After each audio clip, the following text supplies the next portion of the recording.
She humiliated me one last time at my brother's wedding, so I grabbed the microphone and exposed how she stole $2.4 million from our family inheritance in front of 200 guests. Destroyed everything! I need to tell you something that happened 6 months ago. Something that changed everything between me and my family. And honestly, I'm still not sure if what I did was right, but I know I couldn't stay silent anymore. It was my brother David's wedding day, March 15th. I remember the date because it was supposed to be perfect. Caroline, his fiancée, had planned everything down to the last detail. White roses everywhere.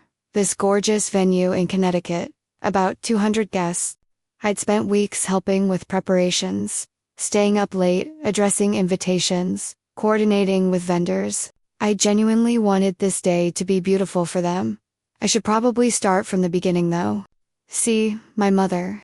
She's always been complicated. Margaret Sullivan, that's her name. Successful real estate attorney, always impeccably dressed, always in control. And she's always had this way of making me feel small. David was the golden child, Harvard Law, just like her, following in her footsteps. Me, I became a teacher, elementary school, and in my mother's world, that wasn't exactly something to brag about at her country club meetings. But I loved my job. Loved those kids.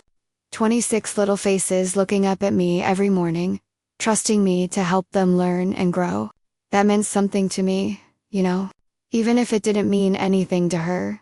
The morning of the wedding, I was at the bridal suite, helping Caroline get ready. Her hands were shaking as I buttoned up her dress. This stunning vintage lace thing that had belonged to her grandmother. She looked perfect, radiant, and she kept saying how grateful she was that David found someone like me for a sister. That meant everything to her family was welcoming her so warmly. That's when my mother walked in. She took one look at Caroline and smiled, that practiced smile she uses for clients. Then she looked at me. I was wearing a navy blue dress, nothing fancy, but it was appropriate and I felt good in it. Her expression changed immediately. "Sarah," she said, "what are you wearing?" I looked down at myself, confused. "My dress for the wedding. That color makes you look washed out. And frankly, it's not very flattering on your figure." She said this in front of Caroline, the bridesmaids, everyone. Just casual cruelty delivered with surgical precision. Caroline immediately jumped to my defense. "I think Sarah looks beautiful," she said firmly. My mother just smiled that cold smile again. "Of course, dear, you're being kind." Then she turned back to me. "There's a Nordstrom about 20 minutes away. You have time to find something more suitable." 20 minutes before my brother's wedding, she wanted me to leave and buy a new dress, because I wasn't pretty enough for her photographs. But here's the thing, I'd started noticing patterns by then. How she'd undermine me in small ways, always in front of other people. How she'd share embarrassing stories about my childhood at dinner parties. How she'd introduce me to her friends as my daughter. The teacher in this tone that made it sound like I cleaned septic tanks for a living. So that morning, instead of leaving to buy a new dress, I went to the bathroom and called my Uncle Robert, my dad's brother. He's a forensic accountant, and about 3 months earlier, he'd mentioned something strange to me. Something about some irregularities he'd noticed in the family trust paperwork. See, when my dad died 5 years ago, he left everything in a trust. The house, his business investments, everything. My mother was the trustee, which meant she managed it all until David and I turned 30. I was turning 30 in 6 months. David had just turned 30 last year. Uncle Robert had been helping with some tax documentation when he noticed that about $2.4 million had been moved out of the trust over the past 4 years. Moved into my mother's personal accounts. Money that legally belonged to David and me. That phone call in the bathroom. Uncle Robert confirmed what I'd been suspecting. She'd been stealing from us. From her own children. Taking money that Dad had specifically left for our futures and using it to maintain her lifestyle, her country club memberships, her luxury vacations. I hung up the phone and looked at myself in the mirror.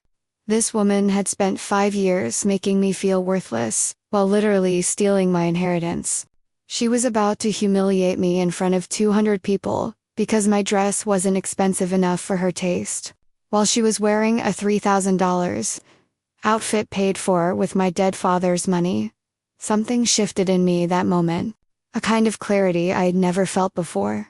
I walked back into the bridal suite, sat down, and waited.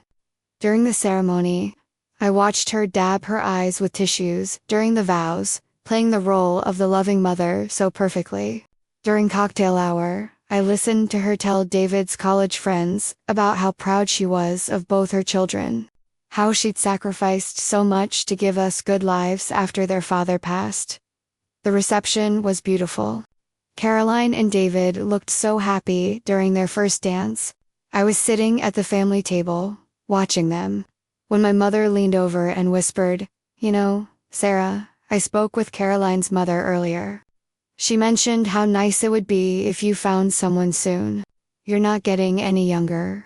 Even on David's wedding day, she couldn't help herself. That's when I stood up. I walked to the microphone where the DJ was set up, asked if I could say a few words about my brother. Everyone assumed it was going to be a sweet sister speech. The room went quiet. David and Caroline were smiling at me from their sweetheart table. I looked out at all those faces, family, friends, business associates, people who'd known my mother for decades, people who saw her as this successful, dignified widow who'd raised 2 children on her own. "I want to share something with you all tonight," I began.